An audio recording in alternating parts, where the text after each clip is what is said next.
नमस्कार दोस्तों, मेरा नाम है डॉक्टर अभिषेक सावलिया और आप देख रहे हैं अभिषेक होम्योपैथी। तो फिर से मेरे एक नए फ्रेश वीडियो में आप सबका स्वागत है। तो फ्रेंड्स, आज मैं बात करने वाला हूँ एक मेडिसिन के बारे में, और वो जो दवाई है वो डायबिटीज़ में बहुत ज़्यादा असर करती है। तो कौन सी मेडिसिन है? तो वो मेडिसिन का नाम है सेफेलेंड्रॉन मदर टिंचर। क्या आपको पता है कि वो मेडिसिन किससे बनता है? तो इससे बनता है ये। इसे अगर हम कॉमन लैंग्वेज में बोले तो टिंडोरो भी बोलते हैं, या टिंडली भी बोलते हैं, या कुंद्रू भी बोलते हैं। बहुत सारे नाम है इसके, बट ये जो दवा मैं बोल रहा हूँ सेफेलेंड्रॉन, ये इससे बनता है। तो मतलब किसी को भी अगर डायबिटीज़ है और वो अपने डॉक्टर के पास जाते हैं, तो उनके डॉक्टर लोग उनको क्या बोलते हैं कि करेला ज़्यादा खाना चाहिए या मेथी के दाने ज़्यादा खाना चाहिए। क्यों मेथी के ये सब दाने, करेला या मेथी के दाने ज़्यादा खाना चाहिए? इससे आपका जो ब्लड ग्लूकोज लेवल है, ब्लड शुगर लेवल बोलते हैं हम, अगर वो ज़्यादा है तो उसको कम करने में ये सब सब्जियां आपको मदद करती है। बट आपको कभी पता है क्या, ये चीज़ खाने से भी आपकी जो ब्लड शुगर की जो मात्रा है बहुत हद तक कम होती है। तो फ्रेंड्स, आज इस वीडियो में मैं आपको ये जो दवाई, इससे जो दवाई बनी जाती है सेफेलेंड्रॉन, उसके बारे में बताने वाला हूँ।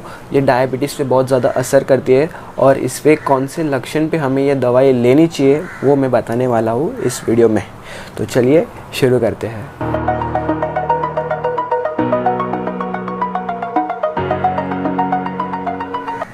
तो फ्रेंड्स, वीडियो चालू करने से पहले अगर आप मेरे चैनल पर नए हो तो प्लीज़ इसे लाइक करें, शेयर करें और सब्सक्राइब करें मेरे चैनल को। साथ ही साथ बेल आइकन दबाना ना भूलें, ताकि फिर कभी मैं ऐसी वीडियो अपलोड करूं तो सबसे पहले नोटिफिकेशन आपको आए। तो फ्रेंड्स, मैं बात कर रहा था सेफेलेंड्रॉन मदर टिंचर के बारे में, जो कि इससे बनता है। डायबिटीज़ के लिए होम्योपैथी में बहुत सारी दवाई है, जैसे कि एब्रोमा अगस्टा है, या सीजन जाम्बोलिकम है, और फॉस्फरिक एसिड। बहुत सारी दवाई है, उनके अलग अलग लक्षण पे हम ऐसी दवाई देते हैं होम्योपैथी में। बट मैं आज सेफेलेंड्रॉन के बारे में बताने वाला हूँ। तो सेफेलेंड्रॉन के बारे में बताने से पहले मैं बता दूं कि डायबिटीज़ में होता क्या है कि आपका जो ग्लूकोज मतलब कि शुगर लेवल रहता है, ब्लड शुगर लेवल, वो बहुत ज़्यादा बढ़ जाता है। अगर आप फास्टिंग कर रहे हो, फॉर एग्जांपल कि अगर आपने 6-7 घंटे से अगर आपने खाया नहीं है और आप अपना जो blood glucose level, blood sugar level है वो चेक कर रहे हो और वो 100 मिलीग्राम या पर डेसीलीटर के कम आता है, तो आप नॉर्मल हो। और पोस्ट मील के बाद अगर आप चेक करते हो अपना जो ब्लड शुगर लेवल है, मतलब कि अगर आपने खाना खाया और उसके 2 घंटे के बाद अगर आप अपना ब्लड शुगर लेवल चेक करते हो और वो 140 के कम आया, 140 से कम आया, तो आप डायबिटीज़ से गुजर नहीं रहे हो।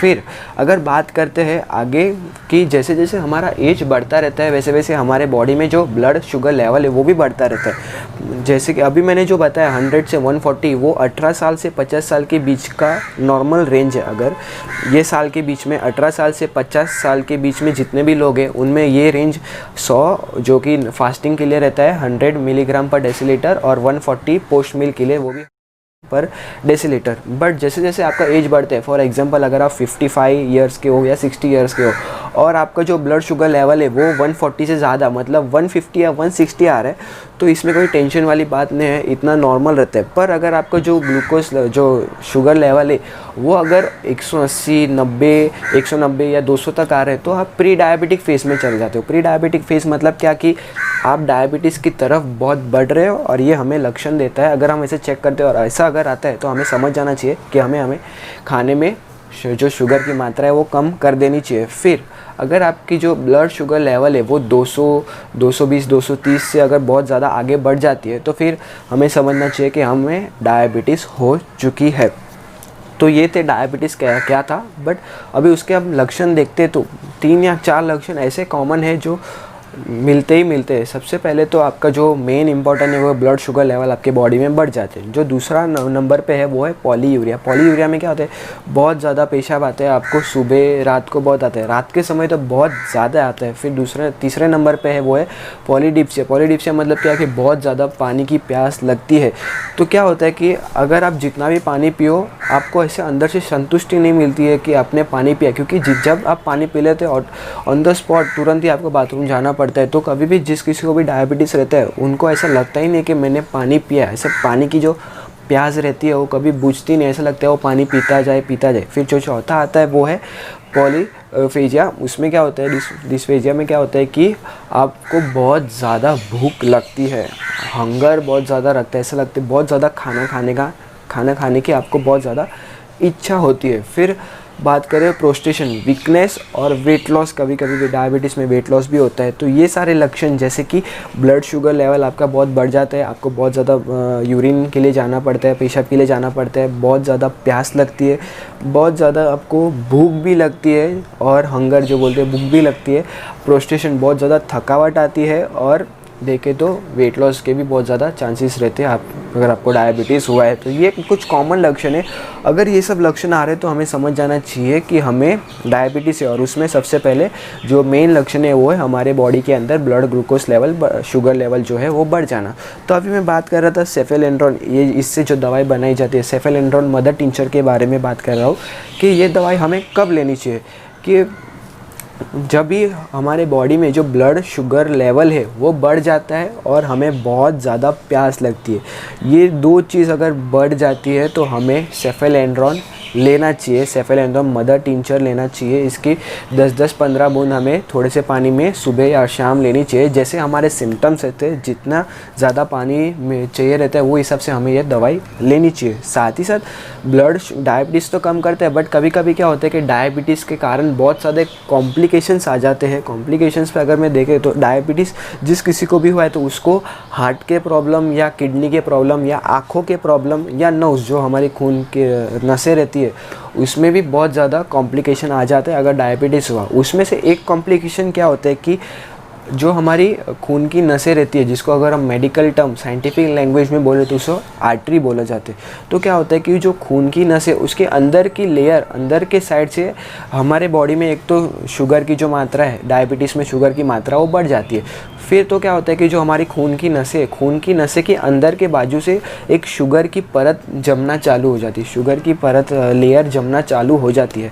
अगर ऐसे भी नहीं समझा तो फॉर एग्जांपल कि आप लीजिए गुलाब जामुन लीजिए, गुलाब जामुन कैसे छाछनी में डूबा हुआ रहता है, बट एक टाइम आने पर वो छाछनी से गुलाब जामुन को जम जाती है। बस वैसे ही हमारे बॉडी में जो खून की नसें वैसे ही होते हैं। अगर हमारे बॉडी में शुगर की मात्रा जो बहुत ज़्यादा रहती है तो हमारी जो खून की नसें रहती है उसके अंदर के बाजू से शुगर की एक लेयर बनना चालू हो जाती है, उसके हम माइक्रो एंजाइनोपैथी भी बोलते हैं।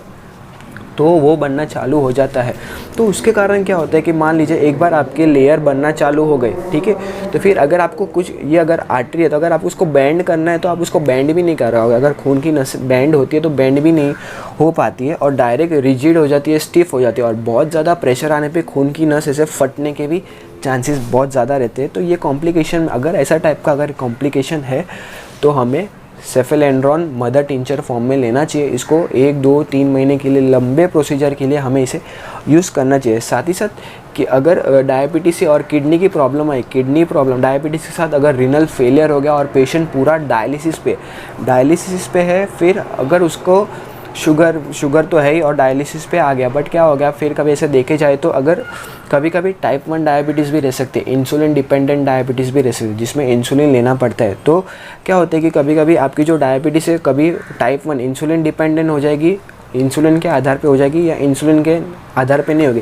ऐसा डायबिटीज़ आपकी चेंज होती रहेगी, 1 पे जाएगी कभी, नहीं तो डायबिटीज़ 2 पे होती।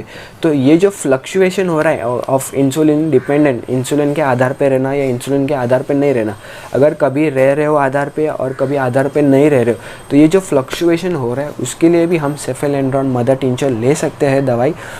तो ये दवाई जो है वो इससे बनती है, टिंडोरू नहीं तो कुंदरू टिंडली हम बोलते हैं, इससे ये दवाई बनाई जाती है और ये दवाई बहुत ज़्यादा असर करती है डायबिटीज़ वाले पेशेंट को। और होम्योपैथी में डायबिटीज़ के लिए ये दवा बहुत अच्छी मानी जाती है। तो फ्रेंड्स, अगर आपको डायबिटीज़ है तो आप अपने नियरेस्ट डॉक्टर को ज़रूर कंसल्ट करके आप अपनी जांच कराएं ताकि आप जल्द से जल्द ठीक हो सके। मैंने ये जो बताया आपको सेफेलेंड्रोन, ये मेडिसिन, ये डायबिटीज़ की मेडिसिन है, ये आपको एक इन्फॉर्मेशनल पर्पस के लिए मैंने आपको ये मेडिसिन बताई है। सो फ्रेंड्स, अगर आपको ये वीडियो पसंद आया तो प्लीज़ इसे लाइक करें, शेयर करें और सब्सक्राइब करें मेरे चैनल को। साथ ही साथ बेल आइकन दबाना ना भूलें ताकि फिर कभी मैं ऐसे वीडियो अपलोड करूँ तो सबसे पहले नोटिफिकेशन आपको आए। और आपको कुछ भी डाउट हो ये मेडिसिन के रिलेटेड तो आप मुझे नीचे कमेंट सेक्शन में पूछ सकते हो। तो friends, thank you and till then, good bye.